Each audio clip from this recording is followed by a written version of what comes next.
Hello, everyone, and welcome to Talking About Survivor. I'm Christiana Ellis. I'm Mike Mateen. Tonight, we're going to talk about the last two episodes of Survivor, episodes 11 and 12, or 12 and 13, depending on how you're counting, because it's complicated for some reason. The reason, pretty simply, is that when they show a 2-hour episode, the various different places that you can watch it number them differently. So Yeah, I have it as 10 and 11, actually, so not even either of the choices you give. yeah, well, it depends on where you're looking for what episode number it is. If you use the CBS streaming service, for example, this most recent one is 12. Oh, So, okay. yeah. In any event, what we're talking about is the episodes from November 27th and December 4th. Yes. Yeah, we're a week behind because the holiday week involved travel and family, so that disrupts the schedule somewhat, but we're here to get caught up. So let's go ahead and do that, unless you have any high level thoughts that you just have to get off your chest right away. No, nothing crazy. I mean, I don't want to say they were straightforward episodes, and because there were some odd things that happened, but nothing that was like I'm passionately desiring to talk about. Yeah. Well, like the only one that I have is that I got spoiled on who was voted out from this most recent episode before seeing it. And there was a significant part of the episode where just the way things were developing, I'm like, how does she end up the target at this point? It seems like nobody's even really talking about her being the target. Why? How does that happen? And sure enough, how it happened is just basically total chaos and everyone having to agree on an easy vote. Yeah. And even that wasn't that simple. Well, right. Also, just because several of the players made some really questionable strategy choices in this most recent episode that I really don't understand. I do not understand why they think that's the way to go. But hey, maybe it'll make more sense when we talk through it. Or we will confirm further that it makes no sense. Yeah. But let's rewind 2 weeks back to episode 11 or 10 or whatever you want to call it, the November 27th one. So this one, let's see, trying to remember exactly where that one started. So Missy had been voted out in the episode where there were two separate groups. And so part of what was going on at the beginning of this episode was that the other group still didn't know who it had been voted out until the two groups were reunited. And so we have Lauren talking about being relieved to have Tommy still in the game, which becomes this running thread of like the two of them as allies, which makes it interesting that the preview for next week seems to suggest that's finally over. But in the meantime, Karishma at this point wants to do a happy dance because two of her enemies went home and she didn't have to use her idol. Yep. Which yeah, that's yeah. So that was very good news for her. On the other hand, Elizabeth was feeling very stranded because her two close allies got voted out. So she, total reversal of fortunes in that sense. Meanwhile, Tommy is relieved. And so he and Dean and Lauren start talking about taking out Karishma as an easy vote, whereas Lauren is more worried about Elizabeth. Now, I want to talk about this idea of taking out Karishma as an easy vote, and because that continues into this next episode. Obviously, it didn't go through in the first of the two episodes we're talking about tonight, but in the second one it did, and I don't get it. Everyone is so sure that no one would give her the money that the whole argument for voting her out seems to be, well, if we let her stay, it will become too great a temptation to bring her to the end. So we better agree to get her out sooner than that so we don't fall prey to temptation and break up our alliance. Like, that seems to be the rationale, which seems really bizarre to me. Yeah, I can see what. I mean, I can see what you mean by it seeming bizarre. I felt like I kind of get it though. Like, she's, I don't want to say she's easily swayed, but it's like it is pretty tempting to have like this person that everyone wants at the end, who your allies, if they can get in her good graces, now have a number against you for like what you, I guess, would perceive as less work. Like, um, I kind of understand why they've come to this. I suppose it just feels like a group move rather than an individual move, which doesn't actually work at the end of the game when it stops being a group game. Because it's one thing to say, if the goal is to get the whole group as far along as you can, then sure, you want to eliminate people who are not in the group or people who might tempt division in the group. Sure. But if that plan works, then now your opposition, once it gets to that point, is tougher than it would have been. And you're still going to have to break it up at that point. Yeah, and I guess what I felt was like sort of the unwritten part of, or unsaid part of this, at least on the show, was that seems to be their preference, like that they would rather compete against people who were worthy of being there, as opposed to trying to manipulate someone they didn't feel was worthy. I guess, but that feels like a rationalization to me. That feels like the sort of thing you say to talk yourself into something that your instinct would otherwise tell you is a bad idea. Yeah, and that's why I said I completely understand your position. I guess I just don't feel as strongly about it. Yeah, well, I suppose. I I'm just not really arguing against you. I'm just saying I don't feel that strongly. I feel like I just am more empathetic to why they have chosen this. yeah, I guess. I suppose. And I it honestly didn't really bother me so much as I just really felt like it's not those players playing optimally. My opinion as an armchair survivor viewer is that that was the wrong move. So that's all it is. Whether they had their own reasons that make sense to them, sure. But I think it was the wrong move. Right, and I think that's probably part of where like your frustration with it comes, is the part of the reason. It feels like the same reason you think it's the wrong move is the same reason they're rationalizing doing it. Is that as an armchair survivor, we look at it and say, well, absolutely, you'd want her around. You would rather be the ones who are able to compete for her vote when it's time to use her than your opposition. And maybe you should be using her right now to get rid of some of the more tougher competition, knowing that she can never beat you. Mm-hmm. And it feels like they're using that exact same rationale that you're using to say she should go as why she should stay, as why they want her to go. Mm-hmm. So I get why that's like probably frustrating,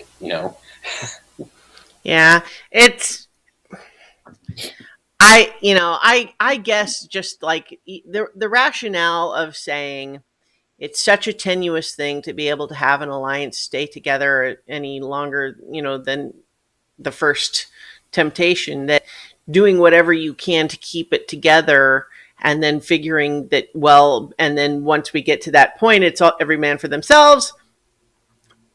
Okay, but I feel like that's not how games of Survivor are won. Yeah. Right. To your point, that's not playing optimally. Yeah. Fair enough. Yeah. So in any event, at this point, we have Dean talking about Karishma and Nora as the GOAT army, which I wasn't really a fan of. Like, certainly everyone, I think, gets what he means there, but it's kind of just a mean way to say it. Yeah. And he makes it sound extra mean, just in a way that, like, he's doing all the military reporting for duty. Like, oh, you guys are with me. This is funny, right? Yeah. No, in my opinion, Dean, no. But yeah, I mean, at the same time, like just from a strategic sense, like the point has merit, but the delivery is unnecessarily mean. Right. And so, like, Tommy agrees with him that he has kind of a point, but he's also thinking at this point that, well, you know, Elizabeth seems like a threat. She wrote my name down. Maybe that's who we ought to go after. Yeah. You know, it occurs to me now that Dean's attitude towards Karishma and Nora in this episode really kind of explains his sudden betrayal at the tribal council in the second episode. Yeah, I agree, but I also, you know, and we're about to get to this other thing that Dean did. Like, Mm-hmm. Dean just feels, I don't know how to describe it. Like, he's like almost like tangentially onto being a good player. Like, he's like kind of like like he just doesn't execute these things. He executes these things in like these bizarre ways, and that make him not really making good moves. Mm-hmm. He's like right there on the bubble of smart moves. Like yes, identifying that if you aren't careful, then the goats or whatever could band together against you. Yeah. That's the right thing to do. But then he delivers it by just demeaning them and trying to rally people into like the right sense. You know, this idea of creating a fake legacy advantage is interesting, Mm-hmm. but his creation is so terrible that no one will. It's basically the stick, you Mm-hmm. know. And then the same thing, like you can understand why he wouldn't want to. When it comes down to it, if he can win points with Tommy and not have to band with Nora, but let it go as long as possible, you know, and kind of surprise that group at the end so that he kind of comes to Tommy's rescue. Mm-hmm. Like, you can get why that makes sense for him, but the fact that he like just started all that stuff like right in the middle of tribal council was just bizarre. Like, it was just so I guess that's why I say he's like right there on like these aren't terrible moves, but he's making them into terrible moves. Yeah. Yeah. You know? You know, it's I suspect that, you know, certainly his participation in how everything went down over these two episodes. I mean, the other half of the argument that you were suggesting in terms of like why turn against Karishma and Nora when everyone knows that neither of them would win, maybe it's literally just a matter of I cannot imagine going through the rest of this game with them being who I have to count on. Right. And I get that, honestly. Like that makes sense to me. Mm-hmm. Yeah. Now, Karishma actually turned her game around pretty well, I think, over the last couple of episodes, even if obviously it ended in this last one. But she was a lot more interesting to watch in the last couple. Oh yeah, for sure. And you know, it's interesting doing these together again, just like you talked about with Dean, but with the Karishma thing, because I liked Elizabeth. I mean, she had some kind of questionable moves around Dan earlier that we talked about that frustrated me because I do like her, and I didn't want her to be the one that went this time. I would rather have it been Karishma, but then for Karishma to stay that one last time and for us to get the loved one scene with her and like just she like actually got to complete her arc as a character, like where we get to see her kind of transition, that we get to see her kind of become like the whole learning of like, you know, she has this whole like narrative in this episode and the next episode about, you know, how she's always been in this arranged marriage and yeah, she loves him, but she's always been questioning that. And then by coming here, like it's made her reflect on her own life and how much she actually does have and how she really does love, like it gave her this like resolution at home that was really kind of nice to see. And we got to see that arc kind of come through, and she wasn't going to win the game, so it's fine for her to go right now. So it felt right in a season that's had some odd narratives come together. Yeah. This was one that really felt right, you know, to watch from the beginning, struggling to becoming an interesting player, to having this self-realization, growing this confidence with who she is outside of the game. And like kind of like us watching her grow up through this, and then her leaving before it really gets into the nitty gritty where maybe she could have gotten a little out, not as interesting anymore when it really starts to get hard, and she's kind of moved on from that, and we leave her in a good place. Mm. It's interesting. We've got a viewer in the chat. One Richie Munster, who I'm pretty sure is who I think it is. A friend of mine. He says I disagree. It really goes against the base narrative of her origin story. I'm not sure. I think that certainly the origin story of the idea that she felt like she was different culturally and that made her an outsider, that she was a little bit unsure about the arranged marriage. Is that the part that we're saying it goes against that? I mean, I don't know that it goes against it so much as it sort of fulfills it in an unexpected way, right? Like, is that she because it was arranged, maybe she wondered if okay. He says, I don't watch the show. I have no idea what you guys are talking about. That's definitely who I thought it was. And he confirms, yes, this is Rich Sigfrit, who's a good friend of mine. And, past podcast co-host with Requiem of the Outcast. Good guy. Welcome, Rich, to us talking about a show you don't watch. Anyway, though. Friday night for you. Yeah. So we had, let's see where we are. At this point in the episode, we have, an Island of the Idols, where it's another one of those things where it's like, it has to be unanimous or it'll be random. And Karishma actually would want to go, but Lauren just beats her to it in volunteering, which, it's like, what are you going to do at that point? If everyone is like, at that point, it's what, everyone wants to, help Lauren and not so much Karishma at that point. So, so she's frustrated, but knows better than to make a fuss about it. Then we get a whole little bit, just some fun stuff with Sandra getting the chicken, biting her finger to take her food. We have Lauren there at the Island of the Idols. It's an interesting moment when she describes herself as the least athletic person there, which is interesting because we haven't really seen that in the challenges. I mean, if anyone has been singled out for not performing in the challenges, it's Karishma, not Lauren. Yeah. So I don't know. It was interesting that she put it that way. But the lesson is situational awareness. You get the idol if you can answer questions about, how well do you know your tribe mates? Let's see. My note here is that this one is too hard, too random. I don't actually remember why I felt that way. But it's, she gets to learn what the challenge will be. We lost Mike. Are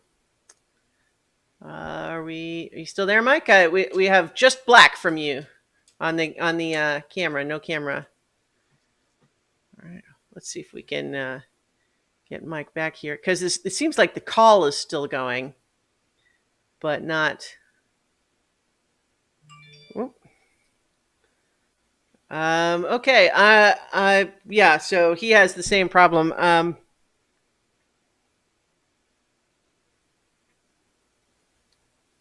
So after these technical difficulties, we'll be right back. And so I think I'm going to end this call and then bring him back on. So you're briefly going to get the infinity window there, and hopefully hopefully this will work again.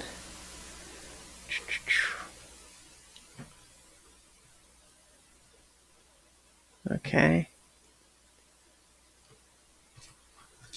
Not sure what's going on here, but sometimes technology doesn't do what you want. Oh, well, Rich, if you joining the chat caused technical difficulties, then it's worth it. It's all worth it, I say. Although, yeah, I'm not sure. I was kind of hoping that just starting the call again was going to solve it, but it does not seem to have. You get a nice infinity window there. Yeah. So the call has dropped again. Let's try that again. See, it says, Google Hangouts, I swear, is just not cooperative sometimes. So right now, yeah. So by and large, I like Google Hangouts. I use it all the time for lots of things. So maybe I don't have to get too upset about it. Sometimes, occasionally having a problem, but let's see if we can get it moving again.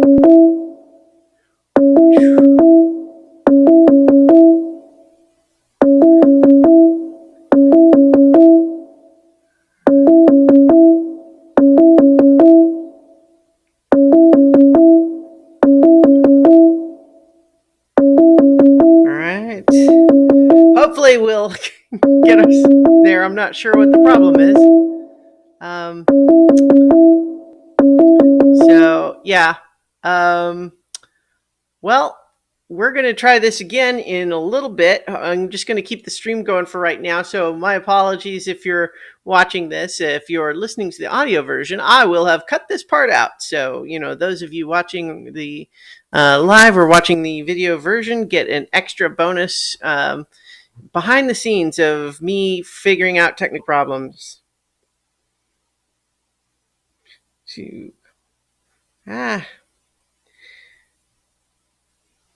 Trying to call back.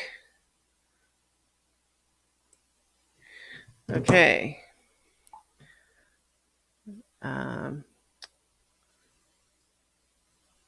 Everything is complicated.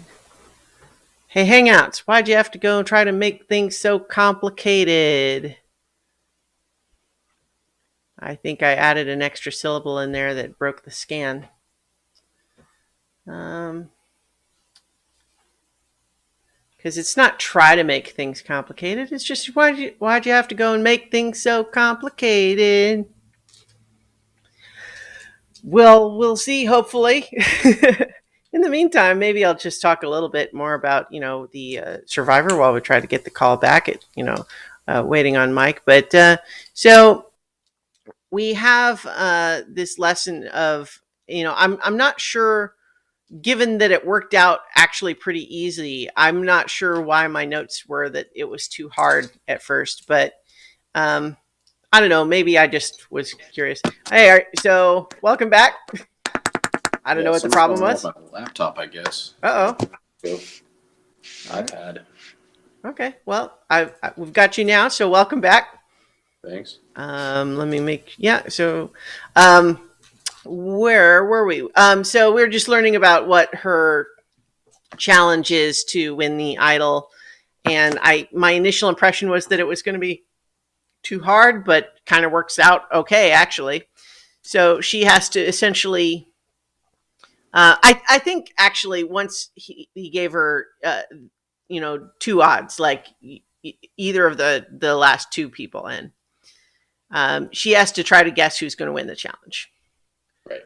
And I actually really liked how that all played out because of learning that it's going to be a situation about, it's a challenge about concentration, and there's going to be an eat or play for breakfast foods where she's in a position of, if she can talk the right people into, not participating in the challenge, that really increases her odds dramatically. And then she was successful at pulling that off. So good for her. Yep. People in this most recent episode have started talking about how she's maybe a threat. She could win. Tommy says that in the preview for next time, and they don't even know that she pulled that whole thing off. Right. So, I think Lauren's playing pretty solid in that regard. I think, especially just given that a lot of her play so far has really just been strategy of make your allies and stay loyal to them, right? Like she hasn't had to make a lot of moves. Right. But when she does take action, it's interesting. It's good and well executed.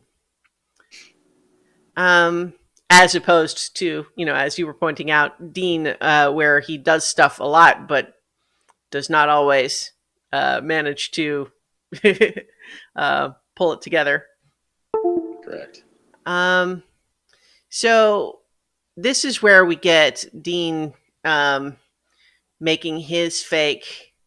I don't know if I fully agree with you. I think that there was more to it because it's a question of he's pretty sure, or the one that Jamal made him might be fake or it might not be fake.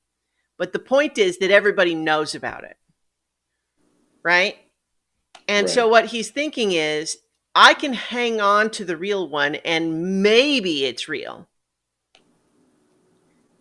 But unless I play something, people will know that I maybe have something. But if I make a fake that the other people in the tribe won't know is not the one that I actually got. They don't know it's the one that I made.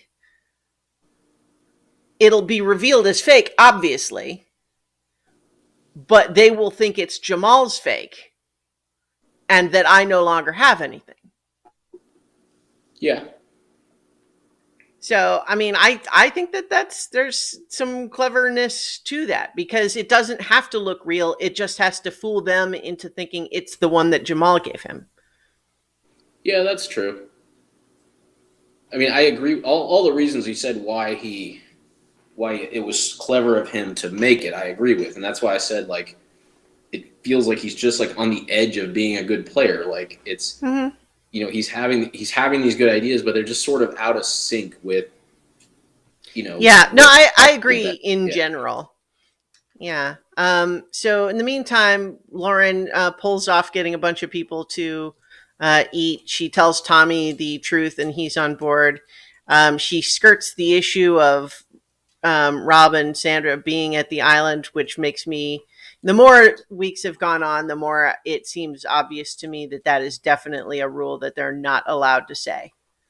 Yes. That Rob and Sandra are there. It just makes no sense otherwise that it wouldn't have come out before now. It's because the producers want to have that moment of surprise, that reaction every time. Yep. And it's worked. So yeah. So let's see. We get to the challenge, and it's hilarious there that Probst kind of pretends like he doesn't know why people are not surprised by the breakfast. Because, he tries to like, why the non-reaction? And then, oh, you stole my thunder by telling them. And it's like, okay, come on. Probst, you had to know what was going on there. No way he didn't. So of course he did. Yeah. Of course he did. So playing it up was I found amusing anyway. So in the meantime, we get Tommy, Dan, Dean, Lauren, Elaine, and Janet all choosing to eat. Because Lauren was extremely successful in in her effort. And so only Karishma, Nora, and Elizabeth are competing. And she has 2 out of 3 odds. And it wasn't just random 2 out of 3. It was her prediction of 2 out of 3. So good for her, that she managed to pull that off extremely well. And not only that, but she got to learn very early on that it was going to work because Karishma went out early. Yep. I thought it was a nice moment for Nora that even though she was told that it wouldn't work that way, she tried to keep going longer even after she'd won to give everyone else more time to eat. Well, especially she learned from the last one where she jumped out too early as well. You know? Yeah, yeah. So uh, so that was nice that she tried. Um, there's a moment though where Karishma, when she went out, kind of early, and she gets emotional, and Probst kind of, it says like, you shouldn't feel like you're a failure. You're like, you at least tried. You could have just chosen to eat, but yeah. So at this point, we have Janet thinking it's a good opportunity to get out Elizabeth. We know that Tommy kind of feels that way. And they discuss that it's between Karishma and Elizabeth. And while I tend to agree, I didn't necessarily want Elizabeth to go. Just from a strategic perspective, I feel like Elizabeth is a threat and Karishma is not. Mm-hmm. So why is that not an easy decision? I thought so.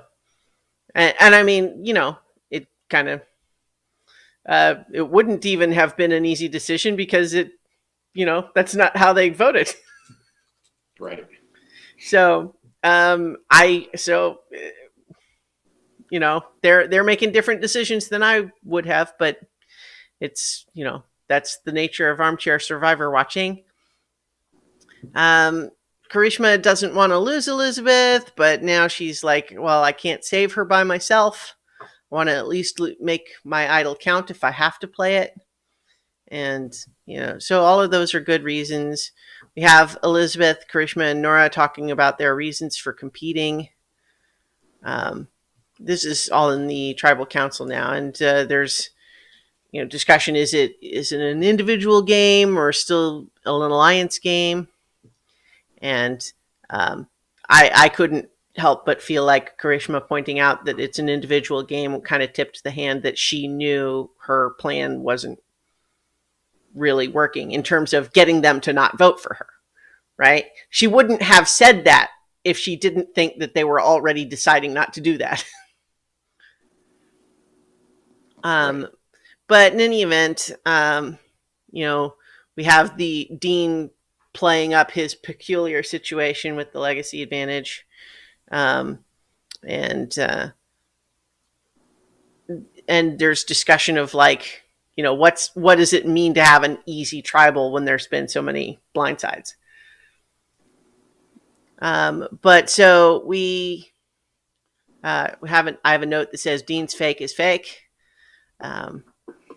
Karishma blows everybody's mind when she plays the idol, but she's pitching it even as she does so as saying, I'm trying to do what you guys told me you wanted me to do. So I'm hoping we can work together. And I think honestly that was the right thing for her to do, even though it, was not ultimately going to be very effective because they've pretty much made up their minds about her, I think. But so at this point we have Lauren playing her idol, which, could be argued it's a waste, but I still think it was the smart play given the sudden surprise of Karishma playing an idol. That's in a position of like, oh, I don't know what's happening then if it's not her. Right. So I'm going to play mine just to be safe. And I think that's the smart play, even if it turned out to be unnecessary. I agree. Yeah. So anyway, Karishma receives by far the most votes, but none of them count. There was one vote for Janet, which, and then and one vote for Elizabeth. And in the revote between only Janet or Elizabeth, Elizabeth went because, of course, she was one of the people that was actually being talked about to go. Anyway, so good for Karishma, at least in this point, especially given that it meant that she managed to make it to the family visit portion of the, which, post-merge is that next milestone that you hope for, right?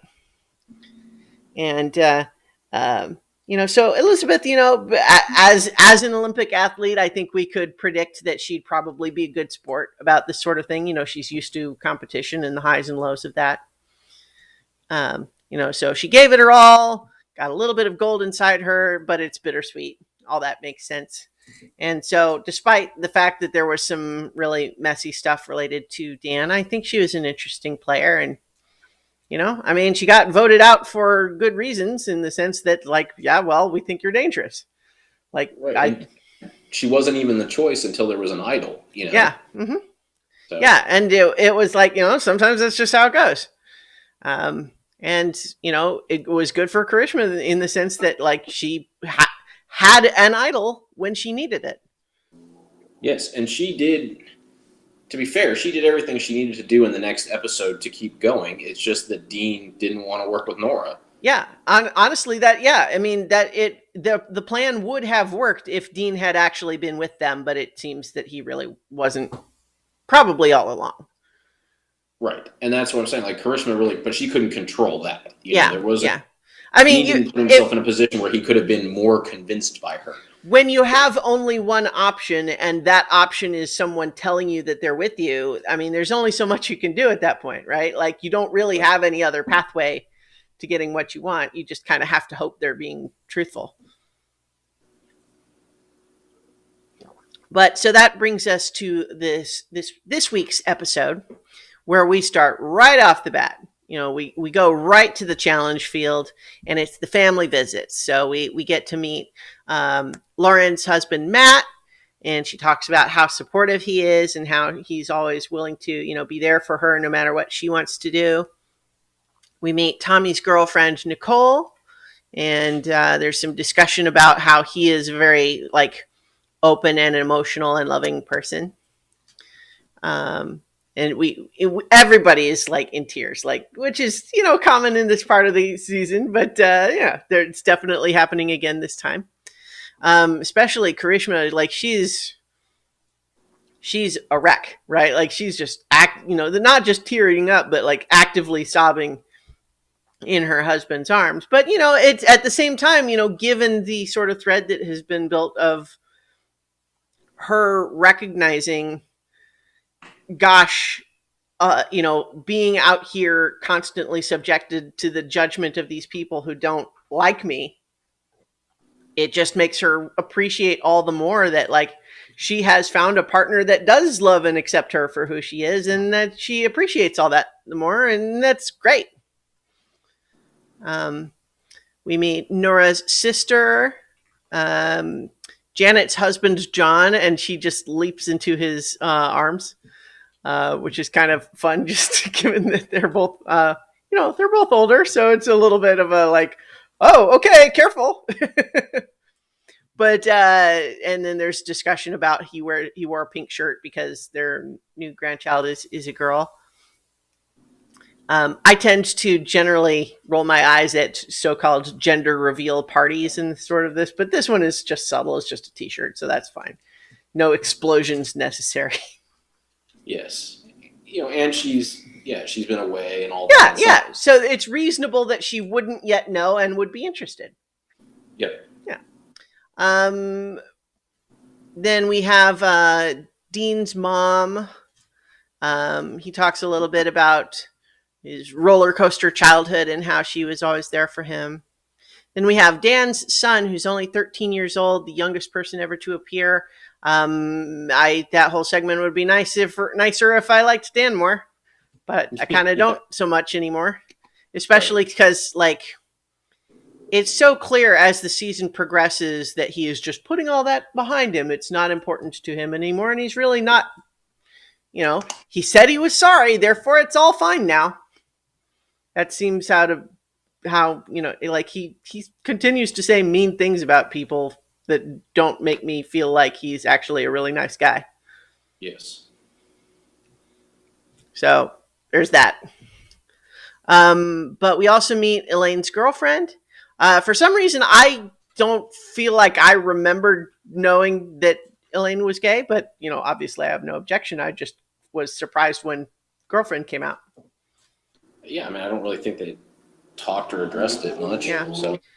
So anyway, it was sweet seeing them together, and just, Elaine saying, "It's my rock. She's my rock."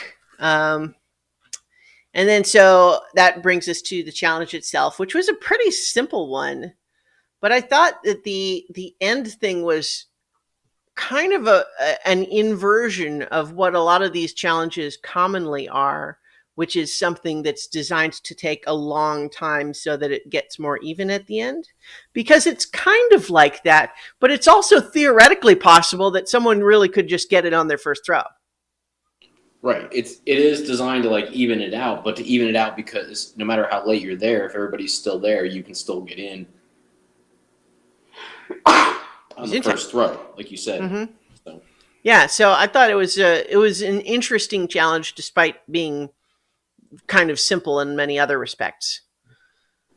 It was pretty cool that Jeff, asked Lana, because she's visually impaired, is like making sure that she would be able to see her sister compete.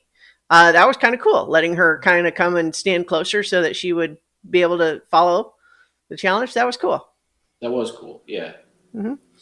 I mean, it was cool that he thought of that. Yeah. It was cool that they asked permission of the other family members, and obviously it was cool that they allowed that. That they didn't know what he objected to it. You'd have to be a real Grinch to say no. But you're right though that But the fact that they still gave them the didn't just say this is going to happen, ask for permission. And I thought that was unnecessary because Jeff can obviously do whatever he wants, right?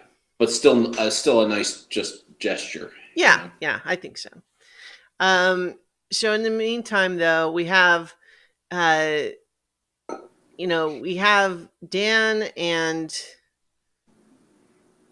and Nora were the first to get to that first obstacle, but they really struggled with getting through those over and under things for whatever reason. It was Karishma and Lauren, Dean and Elaine get out of those, the over under tangle first, and then also through the dig under the log. And so they're the first to start trying the toss, followed by Janet and Tommy. And then it's interesting that Karishma and Lauren seems to have were substantially behind coming out of the first obstacle, but still managed to be the third ones out of going under the log. Right.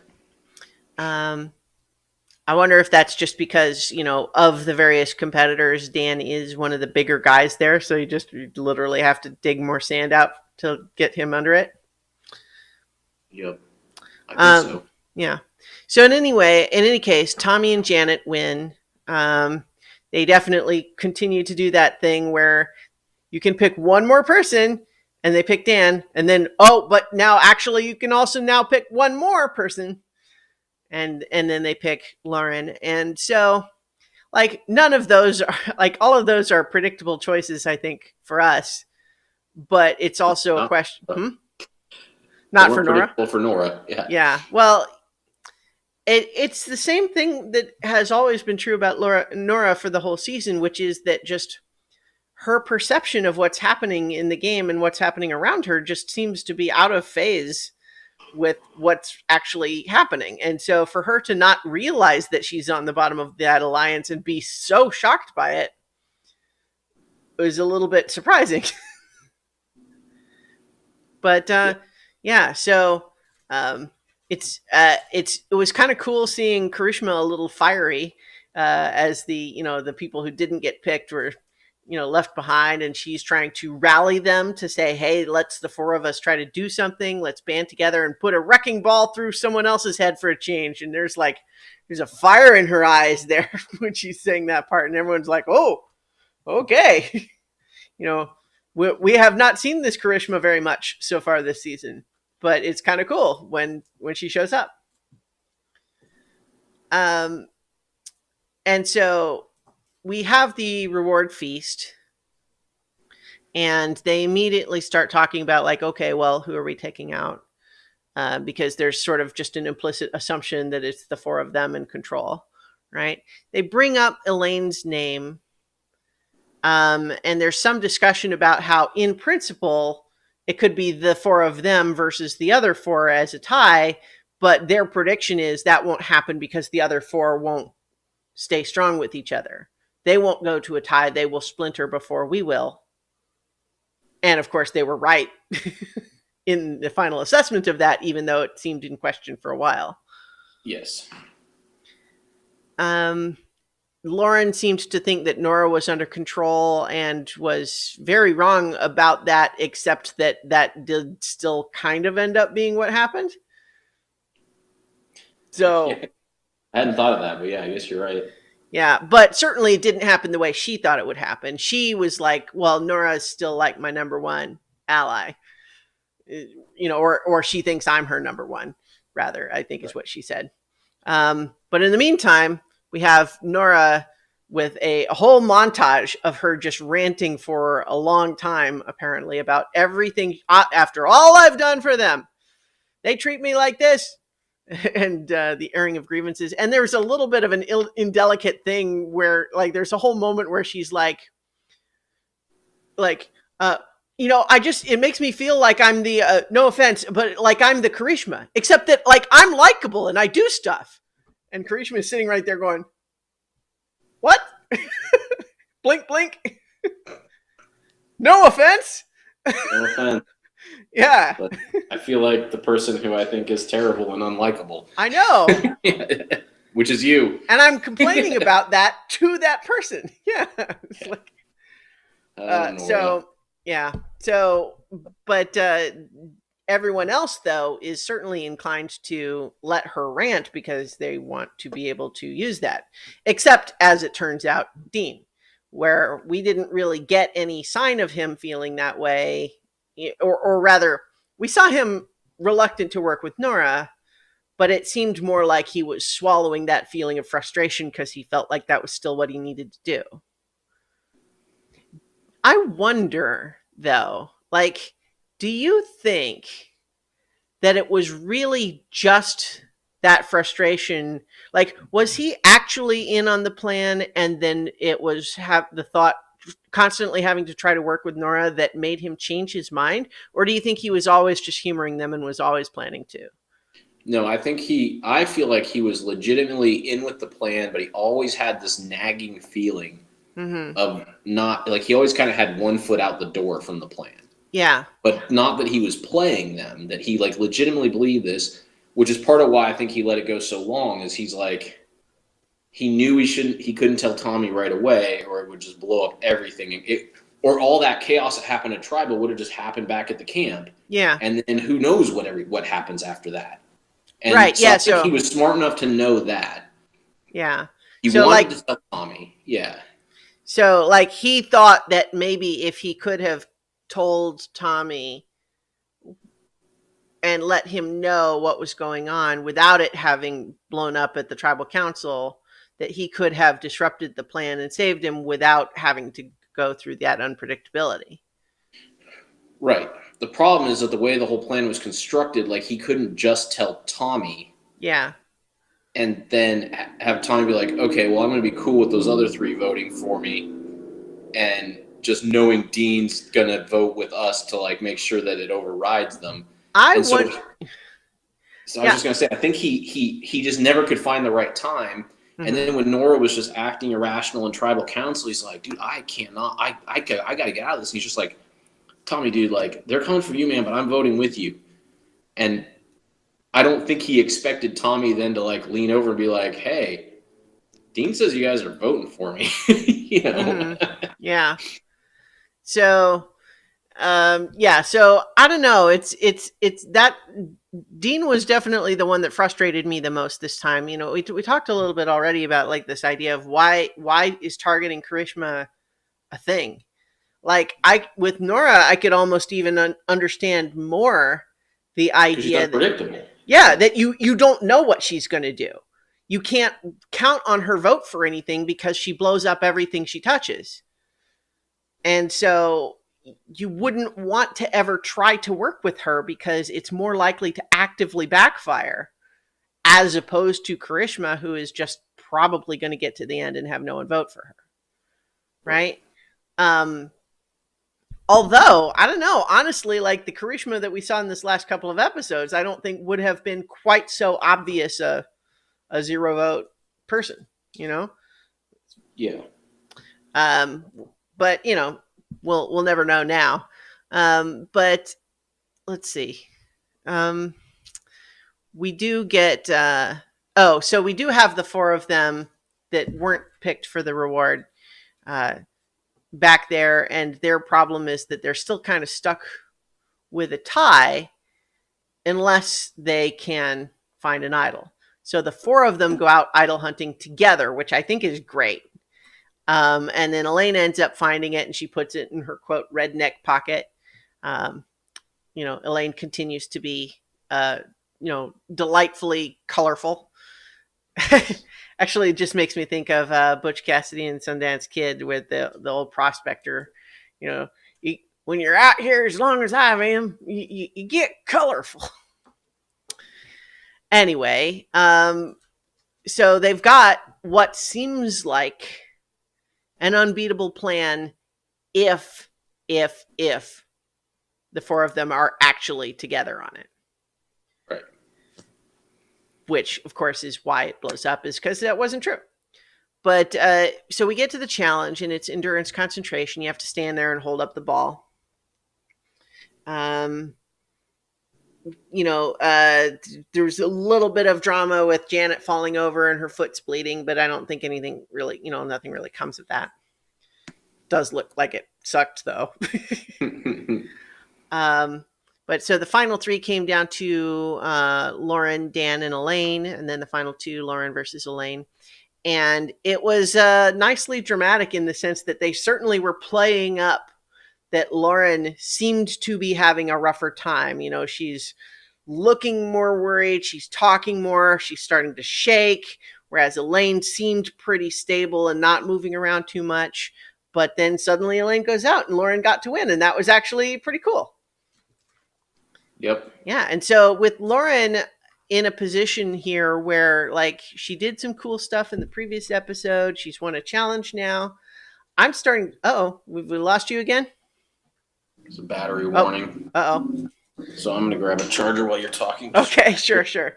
I'm feeling like Lauren is starting to build a resume here that she could potentially use to justify winning at the end. And hey, I'm increasingly feeling like, hey, maybe I would be okay with that.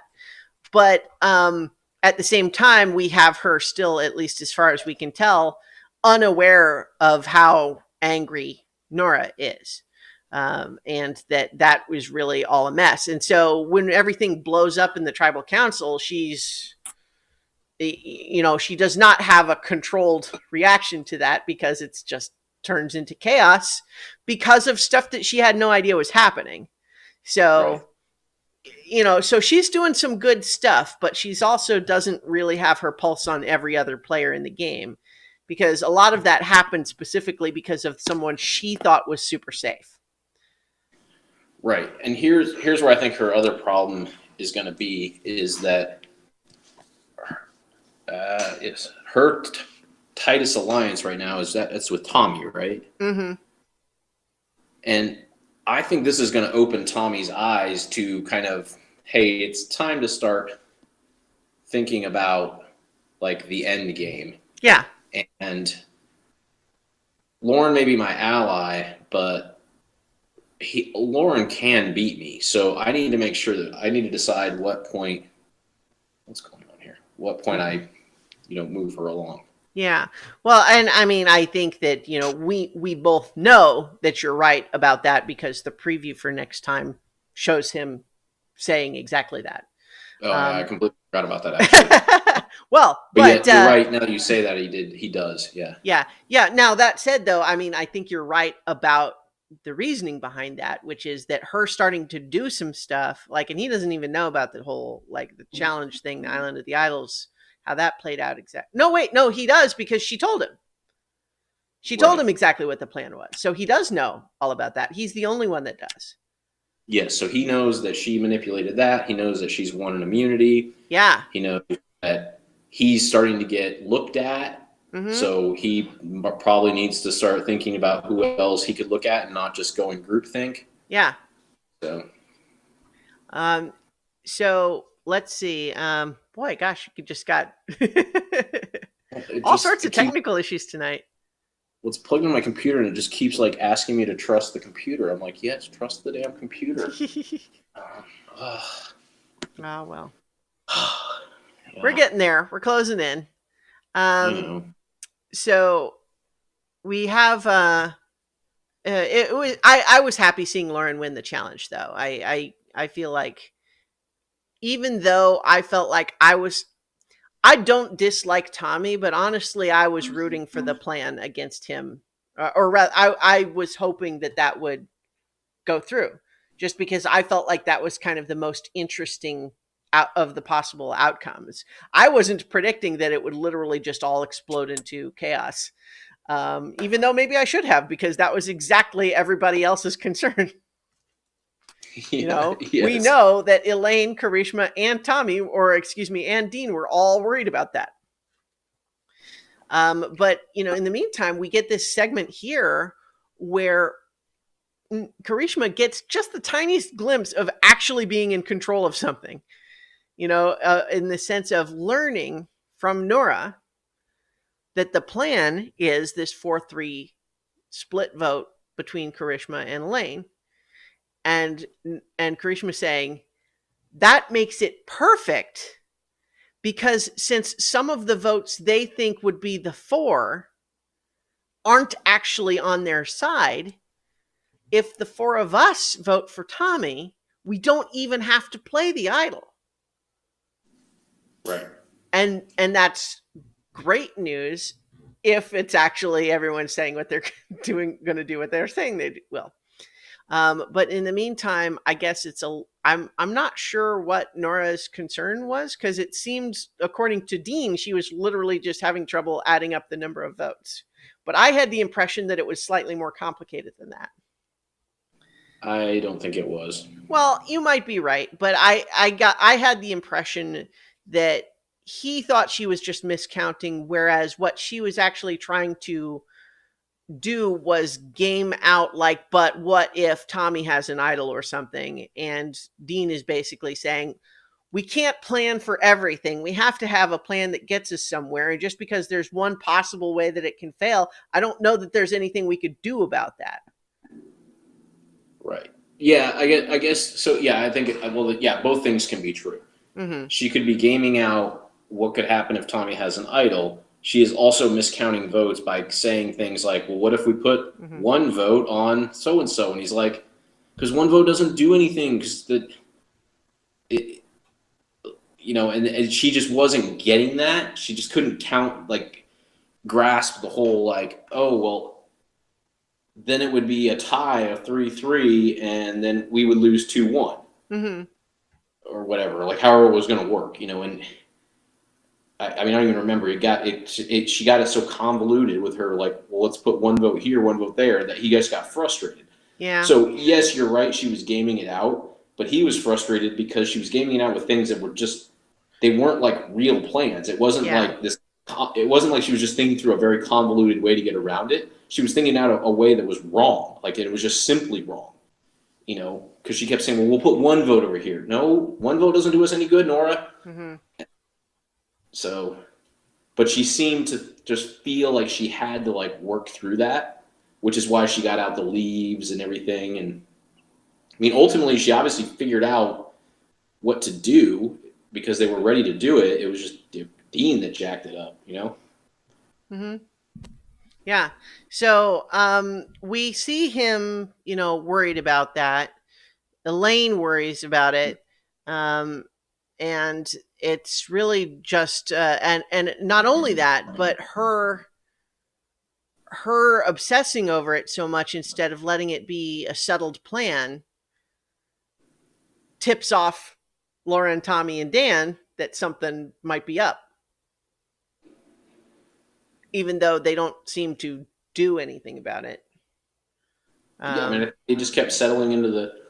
I think, well, this goes back to where again, part of where you feel they were in error for just trying to have a simple vote is it just kept feeling like they were determined to have this simple vote. Mm-hmm. And so even though they thought something might be wrong, they just remained convinced that the other group of people could never come up with something that would beat them. Yeah. They would never be able to get together. So they're just like, why even worry about it? They're never going to be able to do that Mm-hmm. because they just wanted this easy vote so bad for whatever reason. Yeah. And this goes back to, again, why I think Tommy is going to become more dangerous now because he seemed to be a part of that groupthink. Mm-hmm. To your point earlier, like I said, while I have empathy for why they wanted it, they did lean on it too much. And now I think that Tommy's kind of out of that because he almost got voted out. He becomes more dangerous to everybody else because he's not going to be part of that. And Karishma's gone. So the whole point of getting rid of her for this easy vote, well, Mm-hmm. I guess, yeah, Nora's your next easy vote, which is what they kind of subtly agreed to get Dan to chill out. I think the issue Because is honestly, I think if Dan hadn't been so against it, they might have just voted for her this time. But Dan, like you saw when Dan confronts Tommy about it, and is like, wait, when you say next, you mean like right now? Yeah, I Or thought that next? was, you know, as much as I'm not like a Dan fan, it was an interesting Survivor moment that it kind of there's a little bit of electricity in the air there because it's so much chaos, but that felt like the epiphany moment of them making the decision that happened, which Right, like you is see Tommy's face kind of go like, wait, I actually don't know. Do we mean now or do we mean next? Like we actually have to decide that. or rather just thinking about it as okay, we're all agreed Nora needs to go because this is some messed up stuff. We don't want to deal with her anymore. But do we do that right now or do we continue with the plan and then just she's next? Right. Because we could do either. Yeah, he did force the realization of that. Mm-hmm. Yeah. And so, like, obviously, in hindsight, Elaine, had she played her idol for Karishma, could have saved Karishma, but and Nora would have gone. But again, honestly, if you're Elaine, why would you do that? There's no reason for it. No, not when Nora's now already made herself like this huge target. You don't know for sure that giving it to Karishma is going to be the right move. Yeah. Just don't mess with it. Move on to another day. Mm-hmm. Either try to target Nora or try to keep working with Nora because you weren't the one that screwed her over. Because, you know, you've got now, if Tommy and Lauren start going at it, now you kind of have the Elaine, well, you don't have Karishma anymore, but you have Elaine, Nora, and Dan now who can start working with Lauren to go get rid of Tommy or work with Tommy to get rid of Lauren. They could all just decide that Dean's shitty or they could make up with Dean. Yeah. You know, there's a lot more options now. I'm surprised, honestly. Why are people not talking more about Dean? Well, they were for a while. Yeah. And then he kind of just fell out of like the target for whatever reason, which doesn't make any sense because he's a super active player. Yeah. You know, he is pretty charismatic. Like, I don't think that he can win because he hasn't really landed anything. Yeah. I mean, he's he kind thrown of a lot of punches though. Yeah, that's true. Yeah. So that I'm not sure why his name doesn't come up more. Like, why is this other group targeting Nora versus Karishma when Dean is still out there? You know, they knew that Elaine had an idol, which might mean like they might have had her, you know, planned to vote for her. We know that they did as a backup, but the plan was Karishma first, right? With Nora with Elaine as the backup. And then they only the only didn't thing I vote can for think of Elaine. is that Tommy and him really do have a good relationship. That must be it. And Tommy's kind of protecting him. Yeah, I think that must be it. Because otherwise, why would Dean go through this exercise if he didn't really believe that he and Tommy had a strong bond? And now Tommy's somewhat indebted to him. Not that Tommy's going to. I think I know what it is at this point. I think what it is that they have less of an alliance and more of just a coalition, in the sense that none of them actually agree with each other about what needs to happen. Which is why they pick people like Karishma. Yeah, because Karishma is like, it's getting pepperoni on your pizza. It's like everyone will agree with that. You know, it's like, you know, it's the default because you can't agree on anything else. Right. Yeah, no, that's actually a good analogy. I think that you're right onto something there. Yeah. So they're trying to force that grouping to happen as an alliance, even though they don't actually have similar strategies. Do we know what Dan's strategy is? I don't know. Honestly, he seems to just think that he's in control of the game without actually doing very much. Right.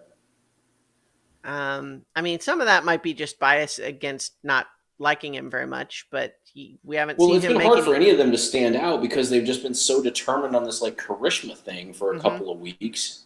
And so what we've seen is what we've talked about already is Lauren kind of doing everything necessary to keep like to not only whip the votes and make sure that they're all right, but to also kind of protect against some of these outlying situations, like protect Mm-hmm. herself, by number one, manipulating to get the idol last time, actually earning the idol this time.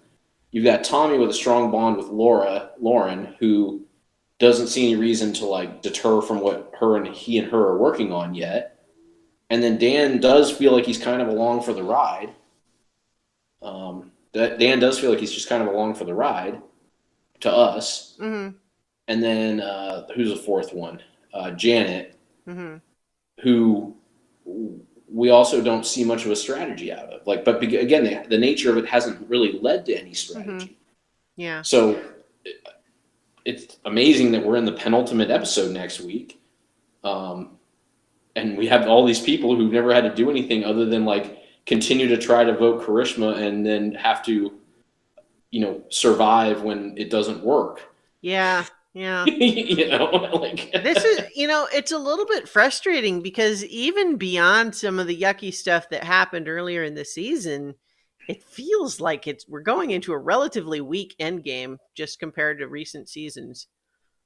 and I think so much of that is, and that's probably part of what now I'm starting to realize a little bit more as we've talked through this, where I think some of your frustration with this like targeting of charisma came from, because I feel like whether it's, whether you're doing it on purpose or not, like I think you're probably recognizing that this focus on this easy vote has deprived of us of a lot of gameplay. Yeah.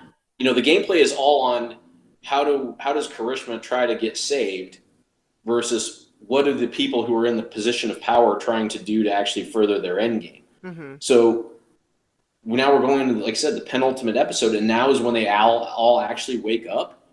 And Yeah. so, we're going to get 3 hours of them out of a 13 or 14-hour season doing stuff finally. Well, I mean, You're right, it does feel kind of weak. Yeah. there were a lot of blindsides in the first half of the season, right? And so there were people making moves then, but for a while now, it hasn't really, it's always just been whoever's on the bottom scrambling, and then either they succeed or not. But generally speaking, we're not seeing people make big strategic moves except for when they are just scrambling to save their own necks, and so they manage to play an idol and upset things or something. Right. Yeah.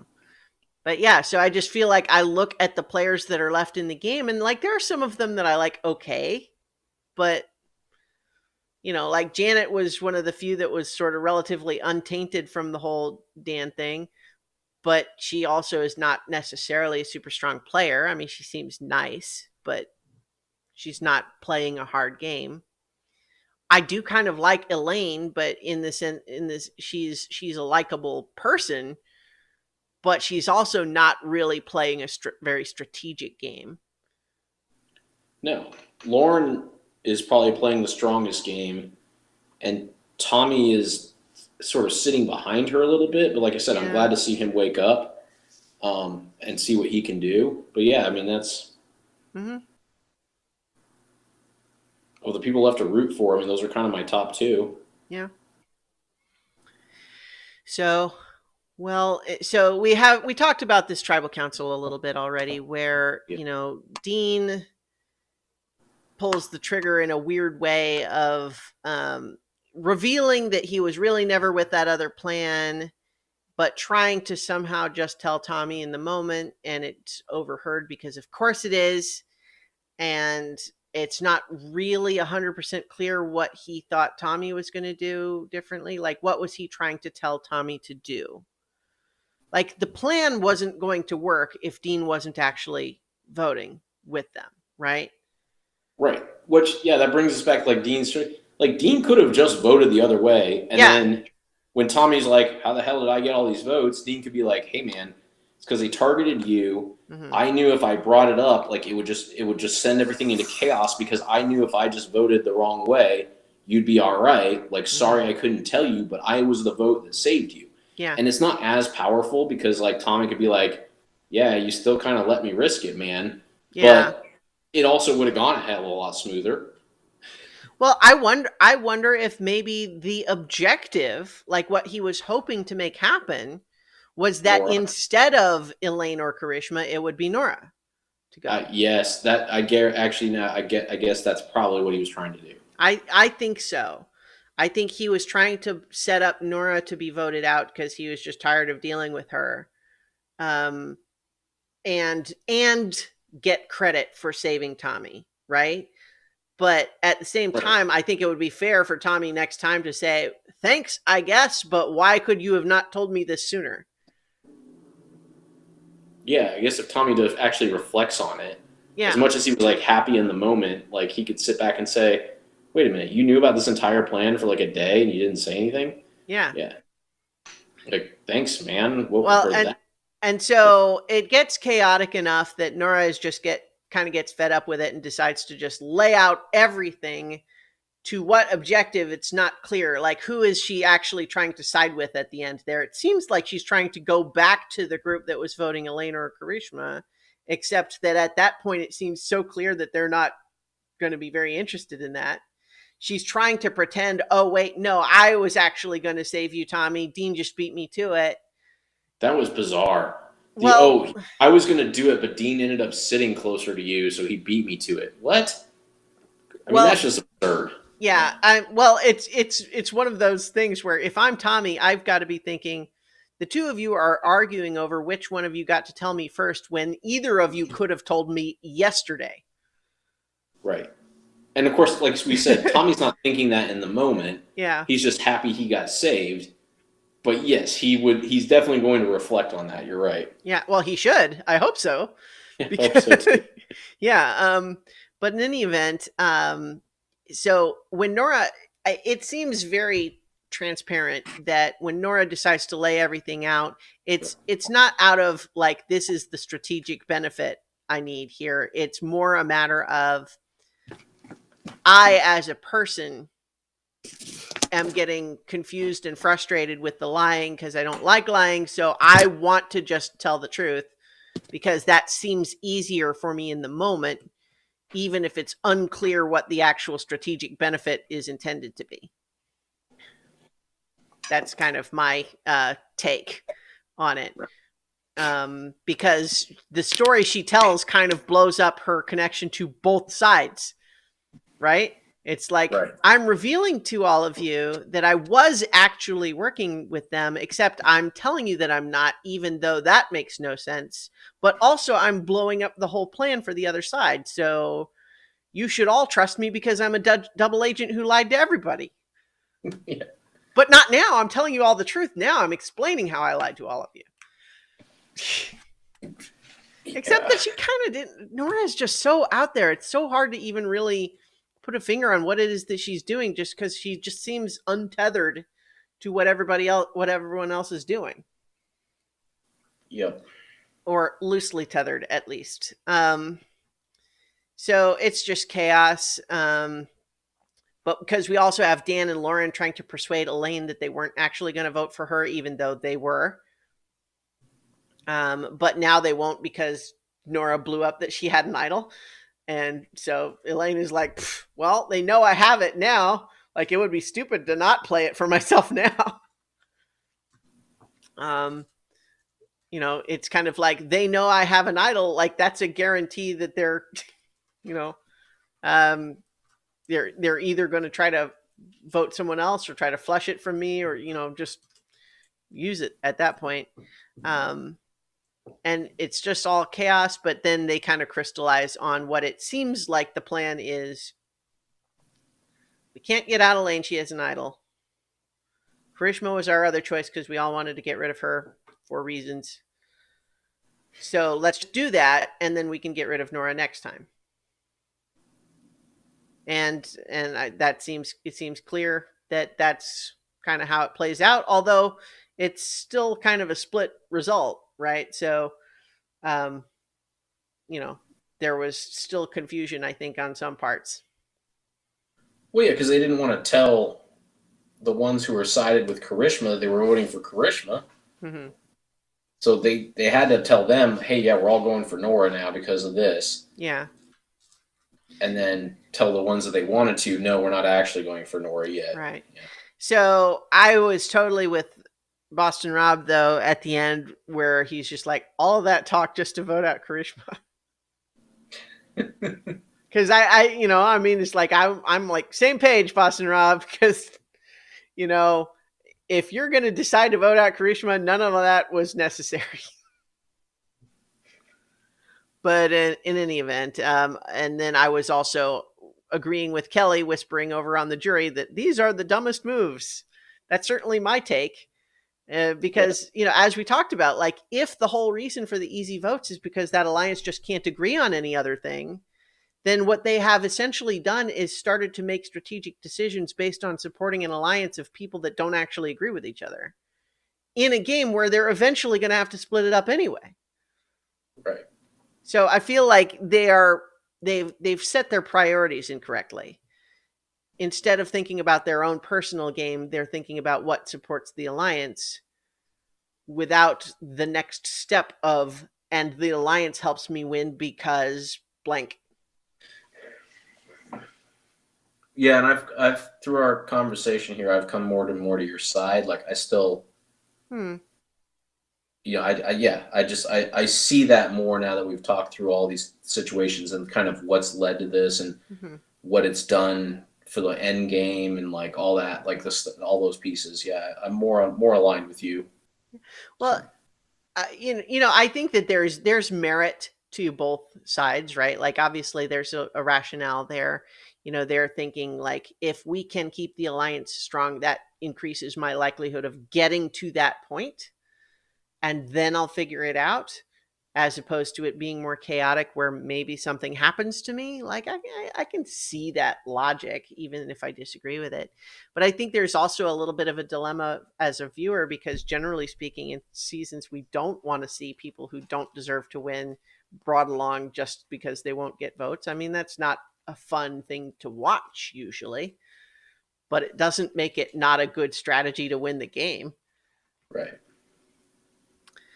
But so in the meantime, next time, Nora continues to spin in circles. Apparently, even like it's obvious, once we see the clips of the challenge, that she's spinning because it's like practice or something for the challenge. But where they're all going to be dizzy. But this is where we learn Tommy and Lauren are going to split, and honestly, Karishma was a very roller coaster sort of player this season. But it's nice that she gets to go out on a note where she feels like she learned something important about herself, and like that's good. Yeah. I mean, that's, again, just a summation of what I said earlier. I feel like she completed the arc that we needed to really enjoy her on this season. Mm-hmm. But I don't know how much she would have added to the rest of it. I mean, yeah. So. Well, if we had Karishma the way she's been in the last 2 episodes, if we had that Karishma through the rest of the season, I wouldn't mind so much. But, there was always the risk that, it would sink back into the depressed, doesn't want to do anything at camp version, which wasn't fun. Yeah. But, in any event, we're closing in on the end of the season. Oh, there's a puppy. All right, so we're going to go ahead and leave it there for tonight. So thank you, everybody, for listening and or watching. We will be we've got puppy kisses happening on the video version. So if you are just listening, you're missing out on all that great content, but you're Yep. also probably not having to suffer through the part where we're having technical difficulties for 10 minutes because I'll edit that out of the audio. But so in the meantime, we'll be back next week for more Survivor. So try to survive until then. And if I can stop the broadcast, that would be good.